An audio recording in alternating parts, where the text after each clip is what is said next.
I'm friends with someone on Facebook who I swear cannot breathe a thought into his head without having to broadcast it live. There are 5 or 6 of these blasted things every day, and you think, I feel for his wife, because if we get in all of this, how much more is she getting? She's probably not getting any, because it's all on Facebook. Yeah, we're all on Facebook now. He's talking to her. Firmer Figures knows your money, cuts down on strife. Time to trust your future. Firmer Figures, love your life. My guest today helps coaches, trainers, consultants, and service providers to stand out from the crowd and enroll their dream clients into Facebook. She's an author with a collection of books and ebooks on Amazon and her site, one called Social Prospecting for Twitter and the 15-minute guide to info product creation. And that's just 2 of them. So even though she now concentrates primarily on Facebook, her knowledge of social media marketing is quite phenomenal, as you can tell by the titles. So if you want to turn your passion into profit and build a leveraged online expert business that you can promote on Facebook and run from anywhere your heart takes you, then this lady is the answer to your prayers. I can't wait to learn. Please welcome the social marketing queen herself, the unforgettable Veronica Pullen. Hello. Hi, Hi, and thank you for having me. No, that's all right. It's been a long time coming, and you probably won't remember, actually, because I actually came across it the first time on Facebook, so it goes to say what you do works. And I kept thinking, I really must get this lady. When I get my show together, I really must get her on. And so thank you for taking time. Where was that? Was it in a group? Yeah, in what was the Michelle Holmes is what did she call it when we were doing the video challenge? Wow, that was 2012, I think. That's right, something like that. Yeah. Yeah. Wow.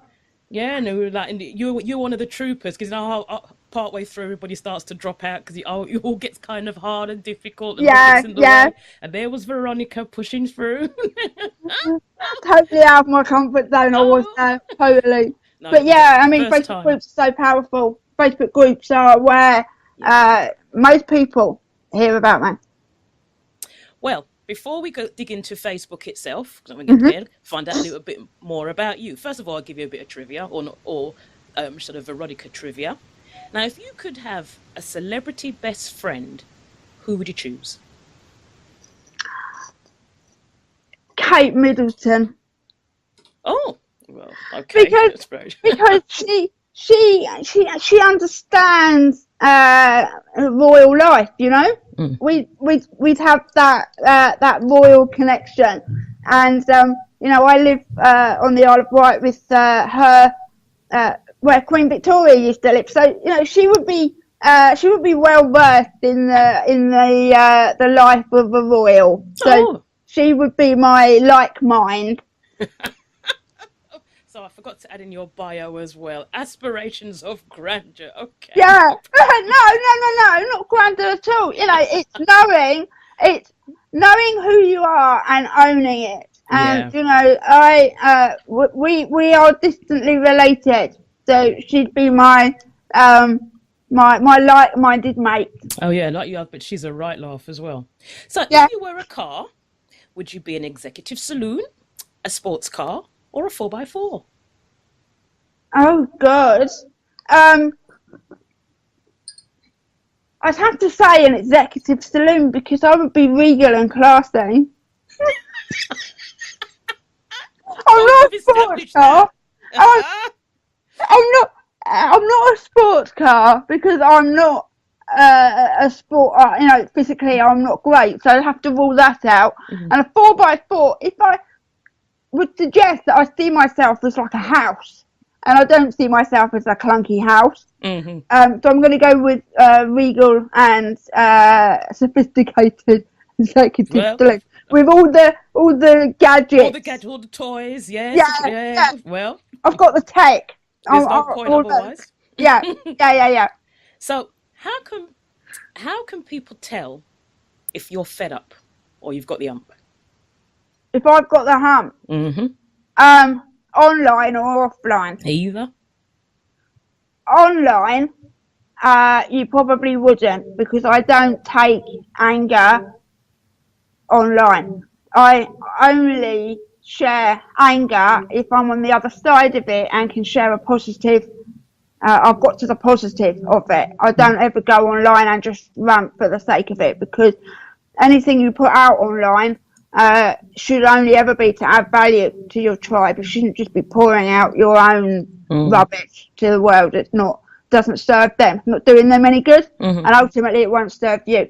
Offline, here, I'll go bang, and then I'll come down. I will go from 0 to 60, but then 5 minutes later I'll come back down. I'll just, just like a pressure cooker.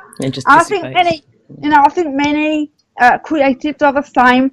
It takes quite a lot to make me angry. In fact, I can probably name 2 or 3 times this year where I've been angry, and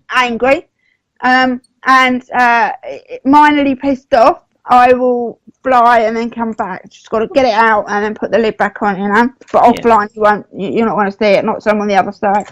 Sure. And not including, as in the world of business, not including Richard Branson or Donald Trump. Who do you admire in the business world right now? Anybody who is out there with a passion for what they do. So the obvious one would be Gary Vaynerchuk, except I don't fully subscribe to Gary's hustle, 24/7 hustle. I buy into his absolute passion and his absolute belief in every word that he speaks. Anyone who I can see is passionate and absolutely loving what they do is who I feel that connection to. So, the obvious, probably the most well-known one would be Gary V. Okay. I love Gary, but I must admit I overdose on him and then I can't deal with him for a while. Yeah. And he's like a binge. Yeah, I mean, he's not, he hasn't, in my opinion, hasn't got the holistic thing worked out yet. That's probably what it is.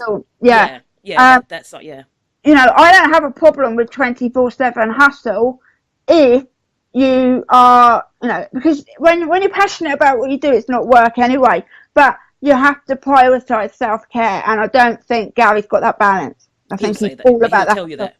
Yeah.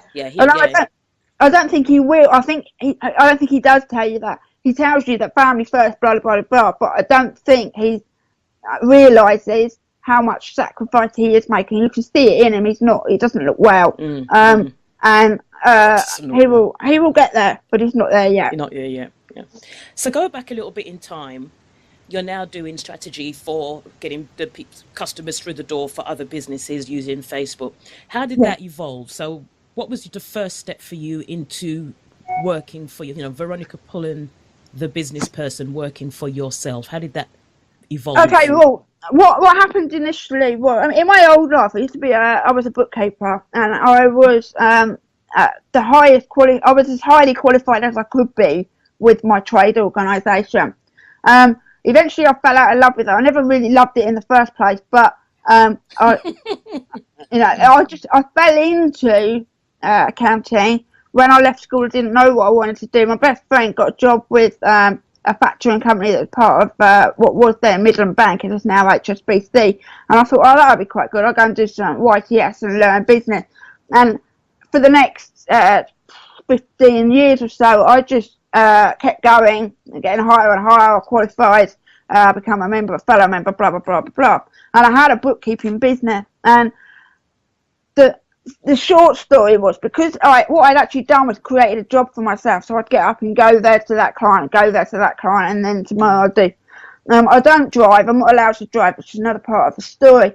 So doing all of this by public transport. I have rheumatoid arthritis, and eventually what happened was I got so exhausted, and because I got so exhausted, I got ill, I had a flare up, I couldn't work, which meant that my income dried up.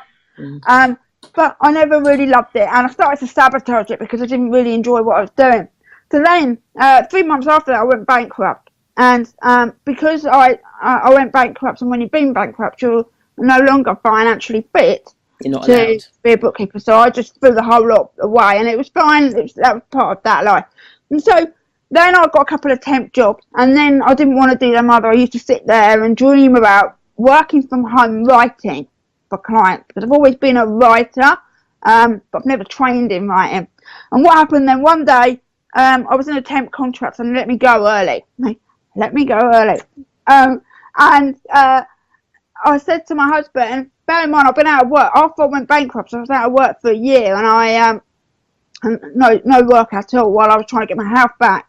And so my husband had been supporting me. He wasn't even my husband then. I hadn't even long met him. This was about 8 months after I met him.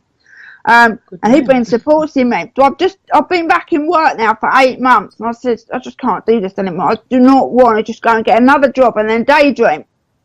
That one as well. I want to have another go at working for myself, writing for clients. So he said, yeah, okay, 6 months, if you can make it work, carry on. If not, you're going to get another job. So, okay, I'll take the deal. So the very next day, I just set up an account on Elance, and I just started bidding for copywriting work, mostly blog writing and article writing.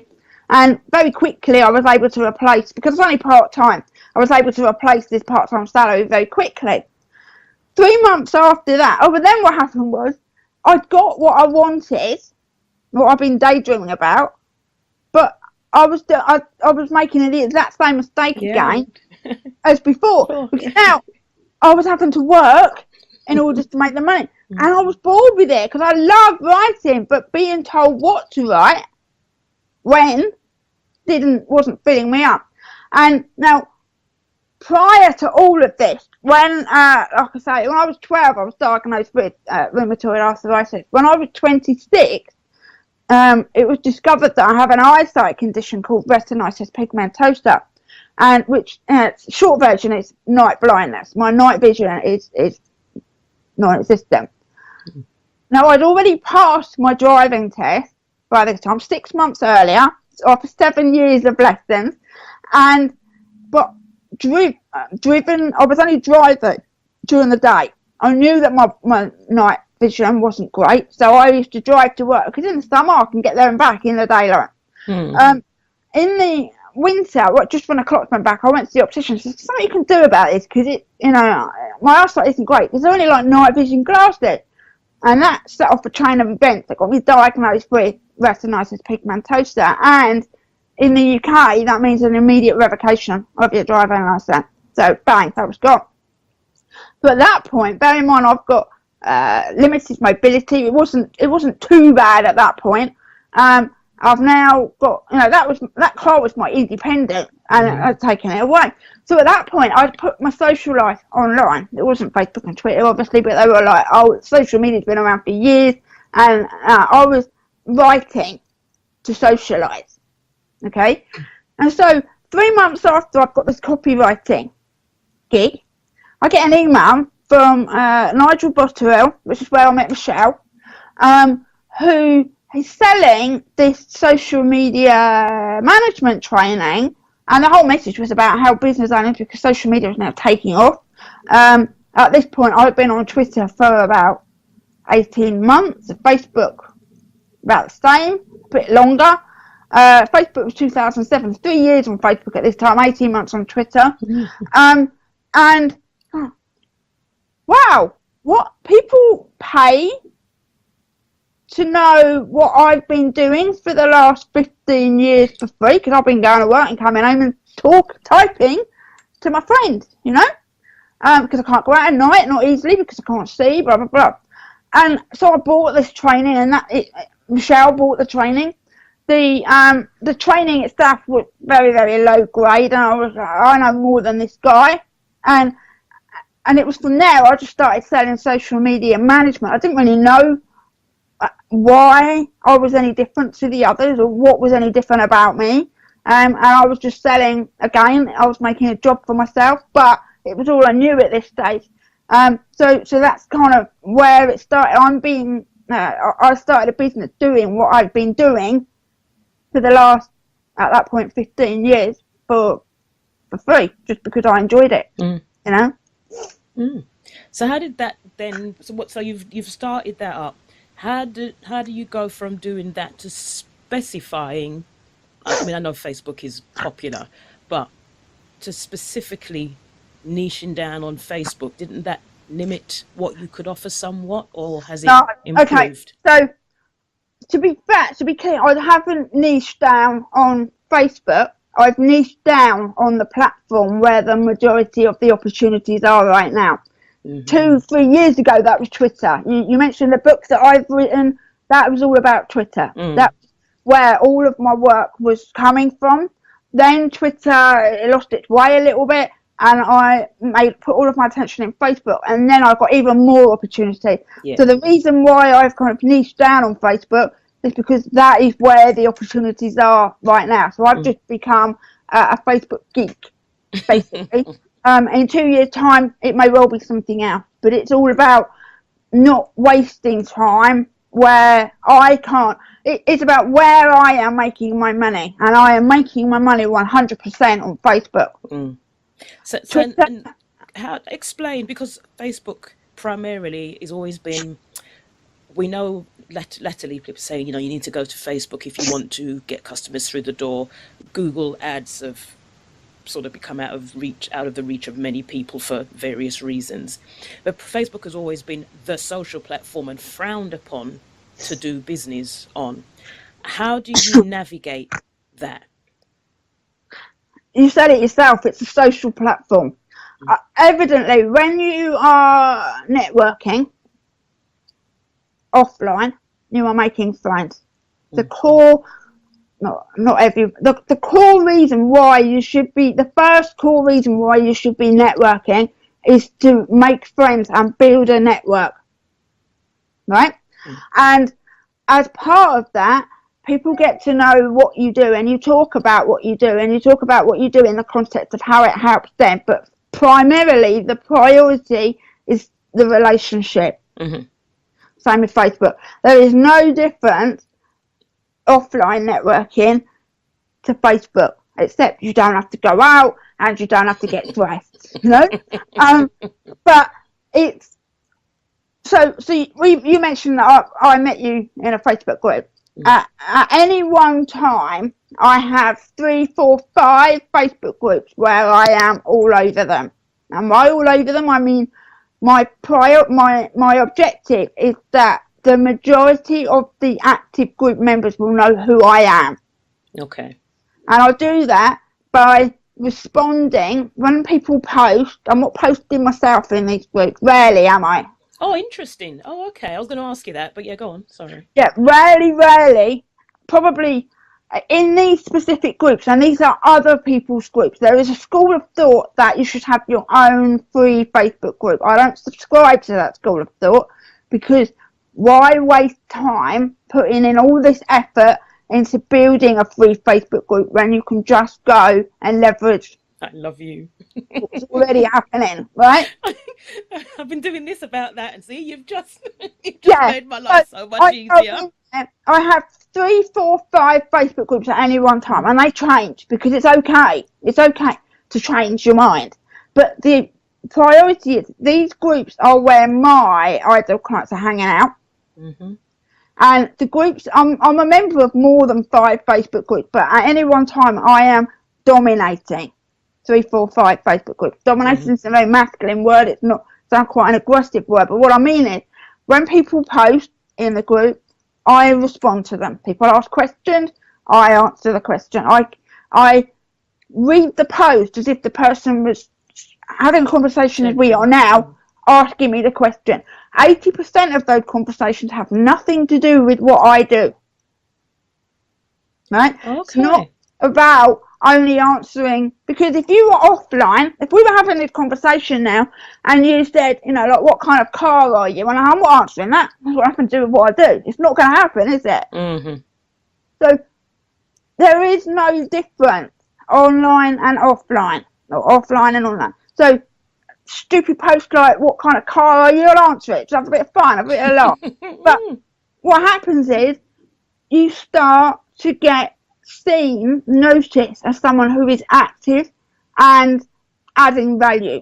They're not, most of the conversations aren't that kind of conversation. They're people asking questions, asking for opinions, asking for feedback, whatever, right? Then what you do, and this is going to sound really whenever I teach this and I speak it out loud, it sounds bad. But what I do is I observe who are the visible, active contributors, leaders, if you like. Because in any Facebook group, in any community, you've got 80%, 20%. There's 20% of people who are big, known names. People know what they do and they know who they are. So if anyone asks for a recommendation to somebody who does what they do, they are always getting the recommendations. Mm-hmm. And if you're in groups and you're not getting these recommendations, you feel a bit macked up that someone else is always getting them. That's why. Because they put that effort in to be invisible. So what I then do is I go even further and make a huge effort to be their friend. So I'll connect with them on Facebook. We might arrange to have a conversation like we're having here. Not an offline conversation. I'm not stepping out to meet people, but just have a quick chat on Skype, mm-hmm. deepen that relationship. Then, because they're visible, when they talk about you, more people listen and more people hear. And basically what I've been doing over the last 6 years is that. Wow. Across. So people then introduce, you get to know one of these people and they introduce you to another community and you start mm-hmm. over there. But it's always about making sure, it's not about hanging out in groups where just your friends are. It's about making sure that your ideal clients are in there. So then occasionally when I do post, it will be to share something that is of value to that audience. It's not my blog post. It's not don't just go in there and post your blog post because nobody cares. But it's about saying, hey guys, I've just had this thought, blah, blah, blah, blah, blah. This is what's going on. This is what you can take away from it, blah, blah, blah. And because you already know, they take notice of the post. Oh. You know what? That's a whole different... I didn't know that. But usually when you speak to people about using Facebook in that when I knew you would give a controversial as well as... as well as, in my case, a brilliant answer, in that it sort of comes from a whole different perspective because people are going in the groups, but it is like, well, I need to put my stuff in there. I know I'm not supposed to spam the group, so how do I do it? But you've just taken all of that barrier away. That's the worst thing that you can do because until you've added value, nobody cares. Yeah. And I teach a bucket theory. Pretend this is a bucket. Right? When you enter any Facebook group, any community, this could be a Facebook group, it could be a networking group, this could be a Twitter chat, it could be anything, a LinkedIn group. You go there with an empty bucket. And this applies if you're brand new to the group and it applies if you've been away for a while mm-hmm. and just come back. You add water to the bucket by adding value to the community. Maybe it's responding to posts. Perhaps it's if somebody asks for recommendations to somebody who does something, it's saying, I know this person does it. I haven't used them, but go and have a conversation with them because they do what you want. Add value to other people. You put water in the bucket. Only when your bucket is at least 3/4 full can you take out. Yeah. Now, the mistake that people are making that you just highlighted is they go in there with an empty bucket and they are scraping the bottom of it with this is my blog post, look at my offer, buy my stuff, rubbish. And because you haven't added anything to the group, nobody cares. Mm. It's the same reason why I say if you join a new group, don't post an introduction. Not yet. Oh, really? Yeah, not now. So you're doing my head. Yeah, you just forgot my name. I'm confused now. What's my name? Veronica, not Vanessa. Oh, sorry. You see? So, come on. You can go to the tower for that. Yeah. I forgot royalty. You see, you've thrown me so much. I'm sitting there, I'm thinking, that's not her name. I'll cut that out in my head. No, you don't cut that out. You don't cut that out. You leave that in. All transparency. Yeah, you know when you go to somebody, I love you, and the minute you go, I love, you realise that's not now. That's one of those moments. Yeah. So go into the group and you write an introduction now. So what? Go into a group and get all over it so that people are seeing your name and are thinking, who is this person? that suddenly appeared and is also helpful and everywhere, then as an introduction, people care now. People are like, And, as long as make sure you've got your Facebook page attached to your profile. There's all kind of ways that you can optimize your presence for getting inquiries and leads from clients organically, not with that, just by having certain things on your profile. Then go into the group, and when you're adding value and you're being really, really visible and you're having a bit of a laugh, people go, oh, who's that? And then they'll hover over your name and see, go to your page, see what you do, and then and it goes from there. So moving up the organic route, so we've talked about Facebook groups and dealing with that. What's your take on Facebook Live as a strategy? Facebook Live is immense. It's immense because Facebook are prioritising it right now. Facebook, you've probably heard about EdgeRank, about the algorithm. Certain posts get priority in the newsfeed. The newsfeed is now becoming extremely cluttered, and pages are going down the ranking. They're giving priority to personal accounts, going back to where they started, basically. However, a live broadcast from a page gets better visibility than a text post from a page. So live broadcasts are extremely valuable. They're also valuable because they can see people, your clients can see and hear you. And it's easy to build a relationship with a person. You are building a relationship with a person. It's like you're in the room together. And if you take a pre-recorded video and a live stream, people hang around longer on the live stream than they do on a pre-recorded video. That's been tested. Okay. That was going to be my next question, actually. So, okay. Yeah. The downside, in my opinion, is one of the big, if you're using video marketing on Facebook, what you should do is use subtitles, use closed captions for your video, because videos don't auto-play sound in the newsfeed, and in order to hear the sound, they have to click on the video and play it.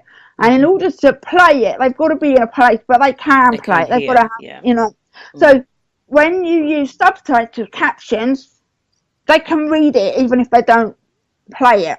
Now, on Facebook, you have to add those captions when you upload the video, which of course means you can't do it with live stream. That's a downside to live stream. You can't, at this moment in time, add captions retrospectively to a video on Facebook like you can on YouTube.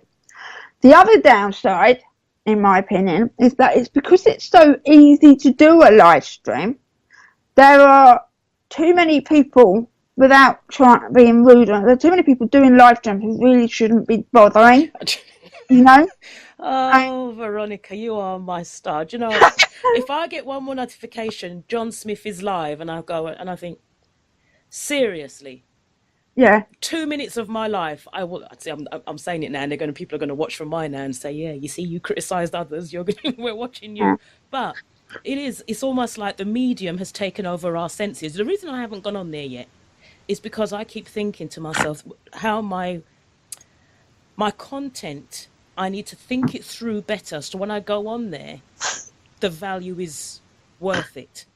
I don't think that. I don't think. No, I do. That's me. I've got imposter syndrome. You don't have to be super prepared for life. Yeah, no, I don't even mean. Yeah, I don't even mean so much in that way.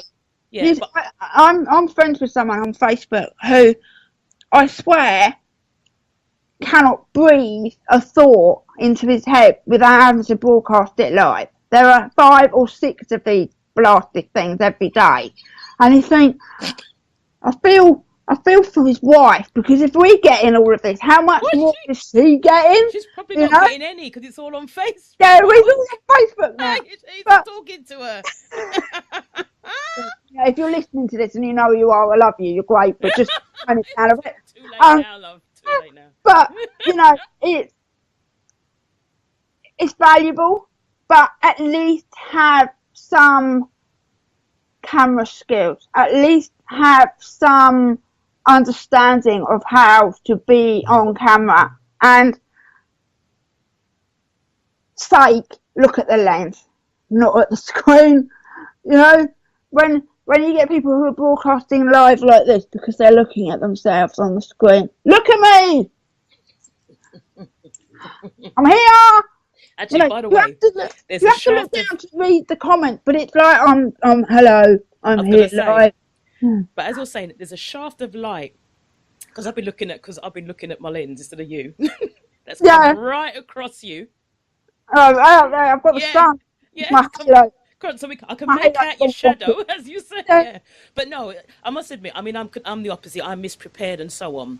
But I almost believe it's as if because there's so much hype about it as a medium, it's that FOMO thing. Well, I better get on Facebook Live. I've not really got anything I need to say, but I've got to get on there. No, don't. No, and it's just, if it's not fun, if you don't enjoy it, don't do it. I agree. Yeah. Because if you're not going to enjoy it, and you really are, hello, I'm doing this Facebook Live because I think I should be here. I should be here. You know, if you're going to do that, just don't do it. Because, you know, we're not going to connect with you. It's going to be super awkward. If you're a writer, write. If you're a video broadcaster, broadcast on video. You know, do what is easiest for you. Yeah. You know, in any given time, if I've got content in my head I want to share, the quickest medium for me is to write it. And I can go from ideas to publish in 20, 30 minutes easy. If I am told to do a video and I'm not inspired to do a video, I will procrastinate over that for a week. Now, that doesn't help me or my community. So pick the thing that, if you feel inspired to do it, do it. If you don't do it. Right. But do something. Do whatever it is that you think is easy. Don't necessarily focus on the medium. Oh, good stuff. Okay. So we've done groups, Facebook Live, now paid ads. How important are they? I mean, I know they're important. It's paid ads and you can do so much with it. But if you're starting out, I've come to you and I want to start pursuing a business online and up my online presence, my profile. Would you say head there? Or would you more be inclined to say go the groups, stroke Facebook Live, Facebook videos, the more organic route, or a combination of all? No, I would say, what do you enjoy doing the most? Do that. Because if you enjoy it, because getting enrolling clients, making money, getting opt-ins, getting inquiries online requires you to show up regularly and consistently. And if you don't enjoy it, you're not going to do that. If you tell me the only way I can broadcast on Facebook is to do a live stream, I'm going to show up once a fortnight, if that, once a month maybe. If I can show up however I want to, I will feel inspired to write. I'll write. You know, I can write on my phone. And if sometimes I do, I'm inspired to write, I'll write, post it, it's gone. You know, and then I'll leverage it, then I'll copy it off and send it as an email or what have you. But do whichever is the way that you can get content out of your head and into the world the quickest, that you enjoy the most, that's the medium that you should be doing. And would you incorporate paid ads regardless? Or is it not necessary for? For the first 4 years of my business, I didn't use paid advertising at all. I did it all via what I've just said, the groups, and share my own content. As the newsfeed has got busier, I now use advertising, but I don't use a significant advertising budget. So to get clients on Facebook, you have to invest something. You either have to invest time, you have to invest a significant amount of something. So you either invest time or you invest money on ads. You invest the time to network organically, or you invest the money in ads. But if you imagine this as a Venn diagram, and there's two circles, in the middle, you can use ads to support the organic. Now, I know people who do very little organically and spend 5k a week on ads. Yeah, which is I bring in a lot of clients. I spend probably less than, I definitely absolutely spend less than £100 a week on ads when I'm in a launch mode. Typically, it's probably a £5 a day. but and the ads support what I do organically. Yeah. But if you're not going to do the organic, if you're not going to put the effort into the organic, you're not going to put the time in, then you are going to have to put money in to get noticed. So I say use the ad. If you're doing the organic, use the ad to support the organic. If you can't be bothered to do the organic, you're going to have to put money into ad. Mm-hmm. You're fine, because a lot of the people, like my clients or people that I've worked with, the route that a lot of them have taken, because they come from the bricks and mortar world as well, going on Facebook and being organic is just so they want to keep to a similar mode of a similar vehicle of making money. So it's almost taking the yellow pages person and putting them on Facebook, and so they favour that side of things. So that's why I asked, because whether they are really missing a trick. Facebook advertising, if we're talking about the yellow pages person, Facebook advertising might not be the right medium for them, might not be the right advertising platform for them, because Facebook advertising, Google ads serve the people who are searching for what you do, which is what the yellow pages serves. Facebook advertising is for getting in front of people to help them, decide, to help, what's the word I want now? To play a part in that decision-making process. So where, like, they didn't wake up this morning needing to learn how to use Facebook advertising, they see something, see one of my posts or my ads or something, and they think, oh yeah, well, that would be a good idea. So you influence, that was the word I want, influence purchase decision on Facebook ads, serve the people who are looking now. So the likes of a plumber or someone who was in Yellow Pages is likely not going to do extremely well with Facebook ads. It's the wrong thought process. People, you know what? And because I listened to fairly recently, actually, a couple of different podcast shows talking about Facebook ads in terms of bricks and mortar business or offline, and the big pull of how well you can do if you want to advertise locally. So that kind of what you're saying goes really quite against that, and I can see the logic behind what you're saying, because it is the plumbers or the local dentist, or I know there's different businesses. It all comes down to Facebook ads build community. So it comes down to, are your buyers buy now, or are your buyers in pain but not actually thinking about buying now and need nurturing into buying? So the likes of the plumber and the Sparky, their buyers want them now. I don't want to download, for example, an ebook and read about 10 ways to my boiler when there's water pissing through the ceiling. I want you now. So that's why they need Google ads. But if they use Facebook ads and I see this local plumber and I go, oh yeah, that was really interesting. By the time the water's coming through the ceiling, I won't remember that. Veronica! Yeah. That actually is a really great way to differentiate, because especially, I mean, you've been in the game a very long time. I come from that world, and it's only because I've dealt with people like you and I've got customers, people like yourselves, that I've learned so much. And it's been frightening how no one ever really tells you the truth about it. No, go and do the ads, and I'd never have really seen the kind of results that they expect they're going to get on Google. Yes, because it's a very different. Someone does go on and say, I'm looking for a red dress, or that's right. Microsoft PC T220, and if that comes up and it's you, Bob's your uncle. But Facebook isn't that. So you've really clarified that. So I'm thank you for that, because I think a lot of people will be interested to hear that, because it'll save them a lot of money that they're throwing down the drain. Absolutely. I mean, you could spend, Mr. Sparky could get me to see his company is local today, which could potentially have to keep remarketing to me all money for the next 2 years before the water comes through. Before the water starts to come in, if it ever does. Yeah. And when it does, if it does, I'm not going to scroll back through my newsfeed trying to see the ad I saw before. I'm going to go to Google and go from where I live, and that'll be AdWords. Did I save him? Was he? Is he my saved posts? It's going to be his AdWords that get me. That get you. Yeah. Not the Facebook ads. So Facebook ads, if you want to build a community of people who are in pain right now, have a problem, have a pain, have a frustration, maybe not thinking about buying it. They haven't woken up this morning or logged on to buy. They've logged on to surf. Yeah. That's the Facebook ad market. People who need you now, that's the Google ad market. Indeed. Okay. Veronica, it's been amazing.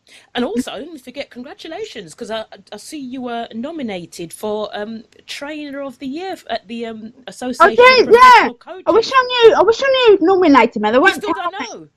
No, I got an email yesterday, or whatever day it is, 2 days ago, saying you need to accept this nomination. What nomination? And, you know, I mean, in 2013, I won Small Business Coach of the Year at the APCTC Awards, and with a margin of 170 votes, because you have to get votes for the awards. So that was a pretty decent margin. And since then, I haven't really bothered with awards. I've just been getting on and getting out there. But, you know, getting nominated is possibly a time to just get these awards updated, maybe. So we'll just see if we get shortlisted, and then we'll take it from there, you know. When do you find out? When do they actually make an announcement? I don't know. All she was like, you've got to accept this nomination by tomorrow afternoon. So it was like 24 hours later. What? Where? Wow. Quick, send me the link, accept it, and then just, you know, no attachment to the outcome. Let's just see what happens. And if not, because what will happen if they'll shortlist, and then you'll have to get the votes, and then you'll have to go to their dinner thing. Oh yeah, of course. Yes. Yeah, I remember. Yeah. And you know, any of that. But either way, shortlisted will suit me. I'm quite happy to be shortlisted. I'm just, you know, overjoyed at the nomination. Yeah, I have nothing to do with it. So we can find you at Veronica Pullen, and that's PULLEN.co.uk. Anywhere else people can catch up with you? Or Facebook, obviously. Yeah. Head to veronicapullen.co.uk, and under free resources, there's 3 or 4 free freebies that you can get your hands on. One to help you make sense of Facebook advertising. One to help you show up authentically online, a free 5-day challenge to get you out there and to more visible online. Don't be vanilla. It's about speaking your truth and being authentic. And you know, yeah, come and hang out with me on Facebook. Add me as a friend. Find my page and my personal profile with the same name, Veronica Pullen. And that's where you find me most of the time. So Facebook or my website, or you can just go to Facebook from my website. Yeah. Veronica, I am looking forward to putting this one out. I think you're going to throw the cat amongst the pigeons. This one, tidbits. Even I'm sitting going, what? What? Yeah, no, but I knew you'd be fantastic anyway. So thank you so much for that one. That's amazing. You're very welcome. You're welcome. It's been good to talk to you. And I'll see you soon. Okay. Firmer figures knows your money, cuts down on strife. Time to trust your future. Firmer figures, love your